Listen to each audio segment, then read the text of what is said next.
এই যে গদাইদা, তুমি যে এই করোনার মধ্যে লকডাউনে এখান ওখান ঘুরে বেড়াচ্ছ, ভ্যাকসিন নাওনি, তো করোনা কি তোমায় ধরবে না? অসম্ভব। কেন অসম্ভব? আমি একজন ব্রহ্মচারী। তুমি ব্রহ্মচারী বলে তোমার করোনা ধরতে পারবে না? আমাকে ধরতে পারবে না। কেন? কারণ আমি আছি বীর্যবান।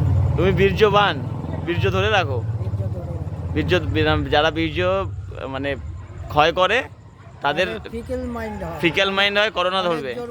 মনের জোর কমে যায়, স্মৃতিশক্তি, করোনা ধরতে তাদের যখন তখন ধরে নেবে। করোনা কি আমাদের মধ্যে এরকম ঘুরে বেড়াচ্ছে নাকি যখন তখন ধরবে? এটা যে অদৃশ্য শক্তি। অদৃশ্য শক্তি মানে ধরতে পারে। তোমাকে কেন ধরবে না? খালি বীর্যের জন্যই ধরবে না? আরো বীর্য কন্ট্রোল, তারপর ফুড কন্ট্রোল।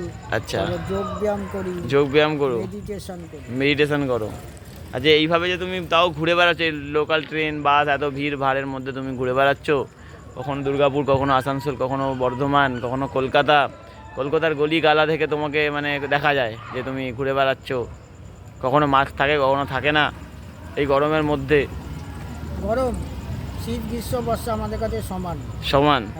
তুমি করোনাকে কি ভয় পাচ্ছ না? না, মনটাকে ডাইভার্ট করে না, কেন করোনাকে কেন ভয়? মনটাকে ডাইভার্ট করে দিচ্ছি, অন্য জগতে মনটাকে ফেলে দেবো। অন্য জগতে ফেলে দেবে? তাহলে অসুখ অ্যাটাক করতে পারবে।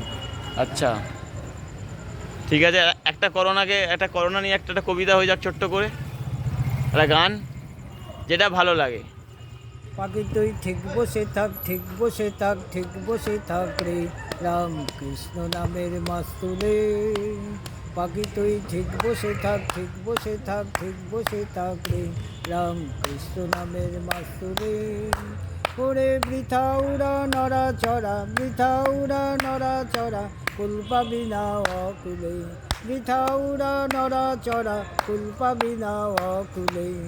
পাখি তুই ঠিক বসে থাক, ঠিক বসে থাক, ঠিক বসে থাক রে, রাম কৃষ্ণ নামের মাস্তুরে।